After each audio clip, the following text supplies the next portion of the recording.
Amém, queridos? Hoje eu quero deixar uma breve reflexão para o seu coração. Se encontra em João capítulo 12. Leremos do versículo 1 até o versículo 7. O texto diz assim: 6 dias antes da Páscoa, Jesus chegou a Betânia, onde vivia Lázaro, a quem ressuscitara dos mortos. Ali preparavam um jantar para Jesus. Marta servia enquanto Lázaro estava à mesa com ele. Então Maria pegou um frasco de nardo puro, que era um perfume caro, derramou-o sobre os pés de Jesus e os enxugou com seus cabelos. E a casa encheu-se com a fragrância do perfume. Mas um dos seus discípulos, Judas Iscariotes, que mais tarde iria traí-lo, fez uma objeção, levantou ali uma crítica. Por que este perfume não foi vendido e o dinheiro dado aos pobres? Seriam 300 denários. Ele não falou isso por se interessar pelos pobres, mas porque era ladrão. Sendo responsável pela bolsa de dinheiro, costumava tirar o que nela era colocado. Respondeu Jesus: Deixa em paz, que o guarde para o dia do meu sepultamento, pois os pobres vocês sempre terão consigo, mas a mim vocês nem sempre terão. Amém, queridos? Naquela noite, naquele jantar, muitas pessoas estavam na casa de Simão. Todos estavam olhando para Jesus, mas nem todos estavam ou tiveram a mesma atitude diante dele. Maria estava servindo, Lázaro estava à mesa, os discípulos observavam e Judas criticava. Mas havia uma pessoa que chamou a atenção de Jesus, Maria. Maria, ela adorava o Senhor Jesus. Essa é a imagem dos nossos cultos. Há pessoas que durante o culto estão servindo, outras pessoas estão na mesa esperando o jantar, esperando a refeição. A refeição que vem por meio de uma letra ou da melodia do louvor, que vem por meio de uma parte do sermão. E a expectativa do Lázaro dentro do culto é: qual vai ser a parte desta refeição em que vai mexer comigo? Em que vai arrepiar os pelos dos meus braços? Em que vai fazer com que eu borre a maquiagem por causa das lágrimas que descem pelos meus olhos? No culto também, ao Judas. É aquele irmão ou irmã que vai para o culto não para cultuar. Ele vai para o culto para criticar. Critica o som, critica a pregação, critica o louvor, critica o irmão que está servindo água no púlpito para o pregador. Esse é o Judas. Esse é o criticador. E dentro dessa narrativa, João nos apresenta que em um ambiente de culto, nem todos cultuam da mesma maneira. Olhando para Maria, nós podemos aprender como devemos oferecer o verdadeiro culto para o Senhor. Então, eu separei aqui 3 verdades. A primeira verdade é: o verdadeiro culto oferece o melhor em forma sacrificial. Eu vou escrever aqui na lousa.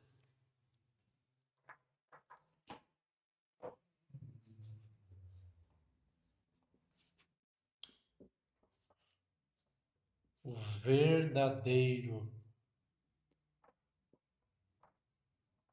culto oferece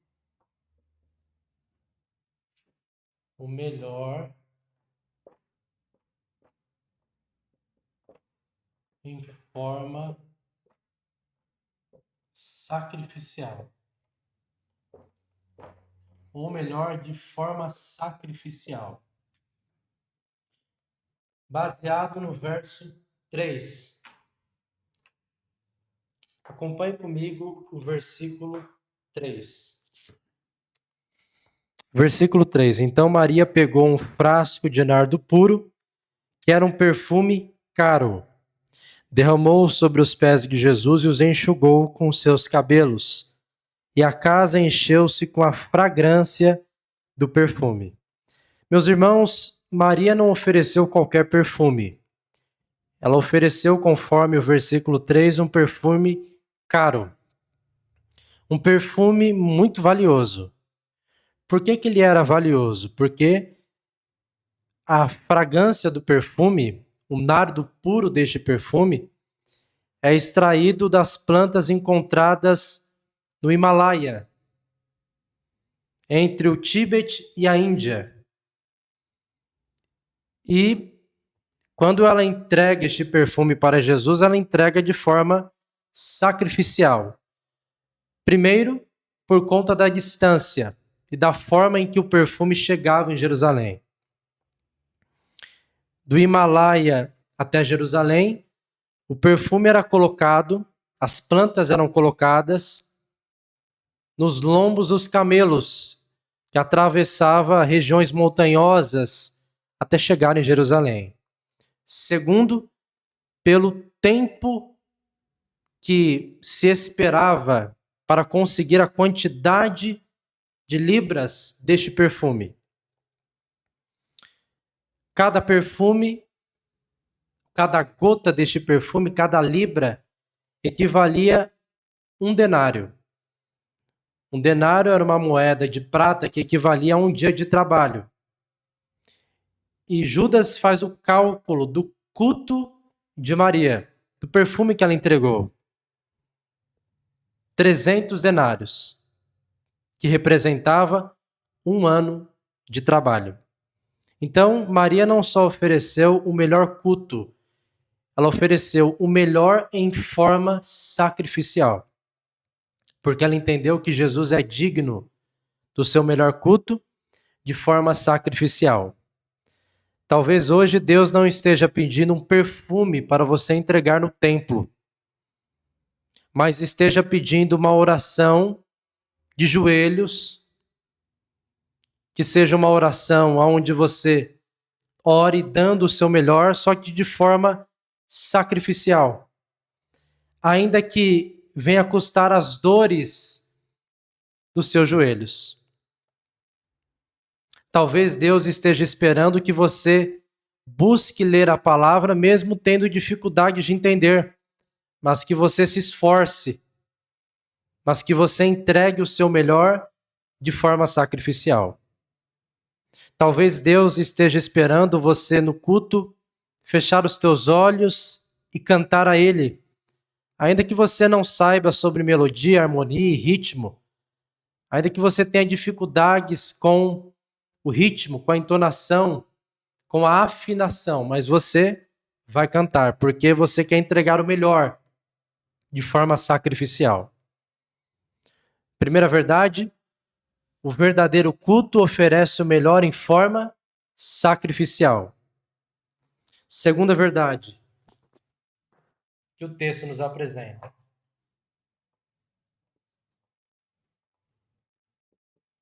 O verdadeiro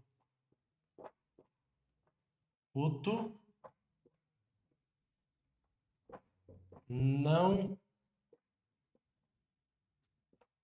se preocupa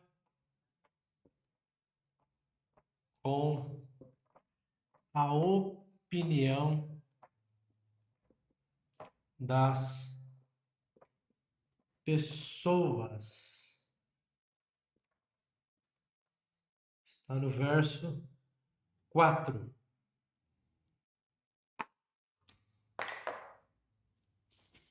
Acompanhe comigo o versículo 4. Mas um dos seus discípulos, Judas Iscariotes, que mais tarde iria traí-lo, fez uma objeção, fez uma crítica.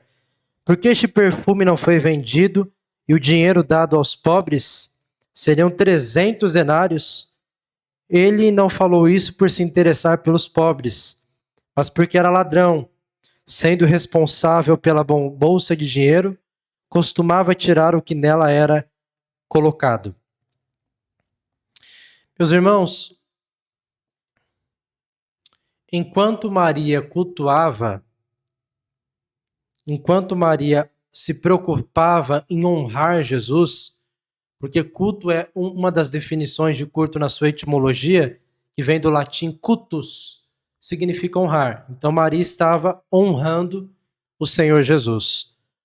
Judas se preocupava em criticar. O verdadeiro culto não se preocupa com a opinião das pessoas. Você orando ou não orando, as pessoas vão levantar uma objeção. Você glorificando ou não glorificando, as pessoas arrumarão uma oportunidade para lhe criticar. Portanto, cultue. O nosso pensamento não deve ser, ao chegarmos na igreja, para cultuar: o que as pessoas vão pensar de mim? Mas sim, será que Deus vai receber o meu culto? O nosso pensamento não deve ser: o que as pessoas vão pensar de mim se eu estiver orando alto? Mas sim, será que Deus vai receber o meu clamor? O que as pessoas vão pensar se eu estiver orando ali fazendo careta? Mas a pergunta deve ser: será que Deus está recebendo a minha entrega?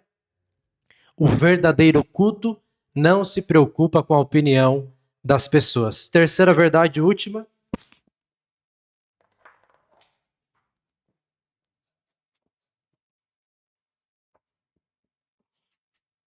O verdadeiro culto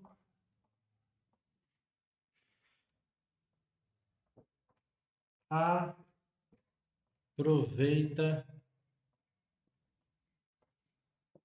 a oportunidade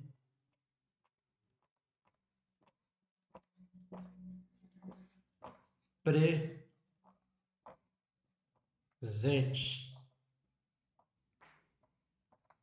Versículo 7.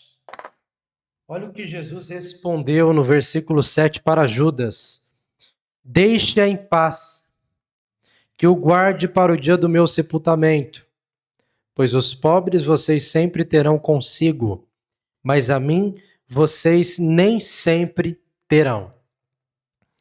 O que Jesus está dizendo é que Maria havia guardado aquele perfume para ungir o seu corpo no dia do sepultamento, ou seja, no dia da sua morte. No dia que o corpo dele chegaria no túmulo de José de Arimateia.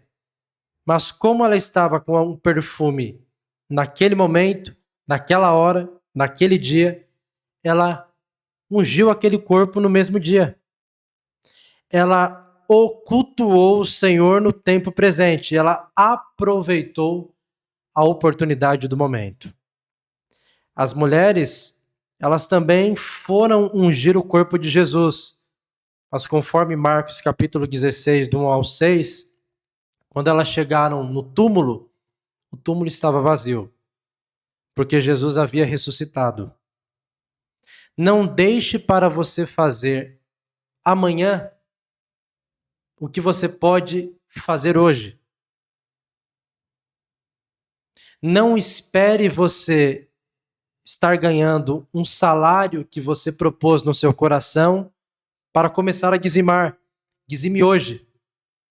Não espere você ter dinheiro sobrando na conta para levar oferta nos dias de culto. Oferte hoje. Não espere você estar formado, graduado, receber o certificado para poder pregar a palavra. Comece a pregar hoje. Comece a evangelizar hoje. Porque o verdadeiro culto aproveita a oportunidade presente.